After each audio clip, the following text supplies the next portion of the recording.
For today's video mga idol, luto tayo ng chorizo at saka tocino. Lagyan lang po natin ng sitaw at talong, kaga okra.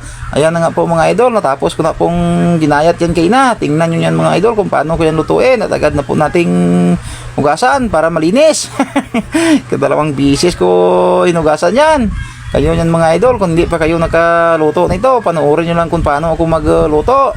Prito ko muna yung tarong kasi mas masarap yung pag pinilito mo yung talong. At ayan na nga po mga idol, parang pwede na nga pong kainin yan. Sausaw mo lang yan sa kalamansi at saka tuyo, pwede na yan.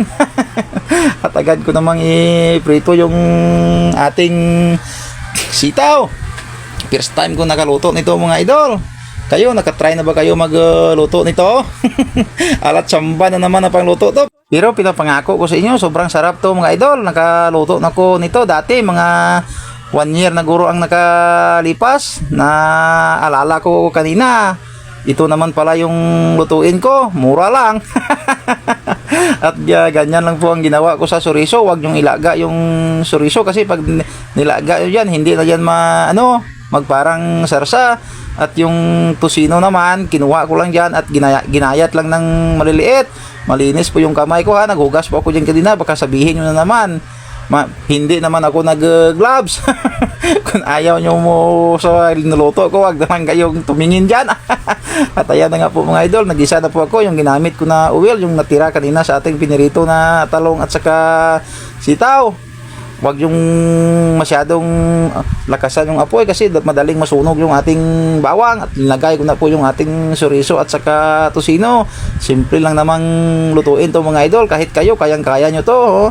Ayan na po. At ilagay na po natin yung sitaw at saka talong. Yung okra nga pala, hindi ko na yan pinirito kasi pigado pa yan pag pinirito nyo. At binawasan ko lang muna yung apoy kasi sobrang lakas. Naglagay lang po ako ng magic sarap dyan. At saka kunting asin. Kunti lang yung asin yan nilagay ko kasi maglagay tayo ng tuyo. At saka nor nga liquid, nor seasoning liquid. Yan po ang nagpapabango sa ating niluto. At naglagay lang ako ng kunting paminta. Sundin nyo yan mga idol kung paano kung ano yung mga nilalagay ko. Naglagay lang ako ng suka at saka Sprite po yung linagay ko, hindi po tubig, kunti lang naman na Sprite. At 2 piraso na sili. Hindi ko na hinati yung sili kasi maanghang yan. Takpan muna natin at pagkalipas ng 2 minutes agad naman natin buksan. Ayan na po mga idol, naglagay lang ako ng kunting oyster sauce. Huwag nang damihan oyster sauce pag maliit lang yung niluluto nyo kasi maalat yan. At naglagay lang ako ng kunting asukal at halo-haloin lang po natin mga idol at agad nating takpan at saka buksan naman pagligad ng 2 minutes. At ayan na nga po mga idol, luto na po yan. Wala muna tayong paragaag ngayong umaga, ang over pa ko mga idol. At ayan na nga po mga idol, nagisa naman ako ng bawang, dinamihan ko na kasi magluluto po ako ng sinangag po na hindi na muna overload. Mas masarap mga idol pag sinangag ipares mo sa ating ulam. Masarap po talaga sa umaga ang sinangag mga idol. Pag kayo nagluto ng sinangag, damihan nyo ng bawang para masarap. At ayan na nga po mga idol, luto na po yan, kain na po tayo. Good morning mga idol, kain po tayo. Luto na po ulam natin. Oh. Ito yung niluto ko, sobrang sarap to mga idol. Kain na po tayo.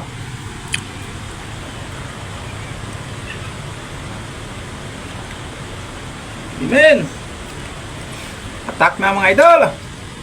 Sili muna, tirahin natin. Anghang. Kapitip.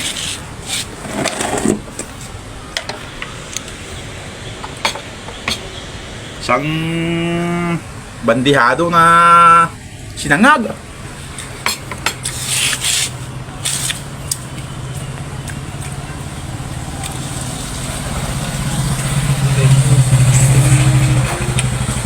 Wala muna tayong paragaak, maaga pa. Nasa alas 7 lang ito ng umaga.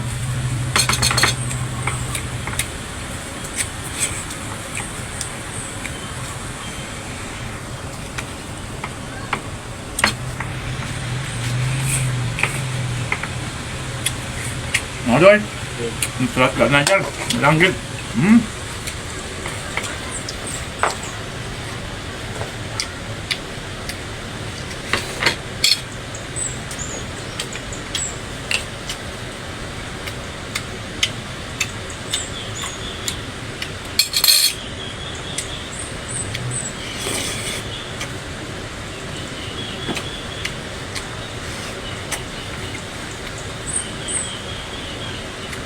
Sarap mga idol.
Ubos ang isang bandihado mga idol.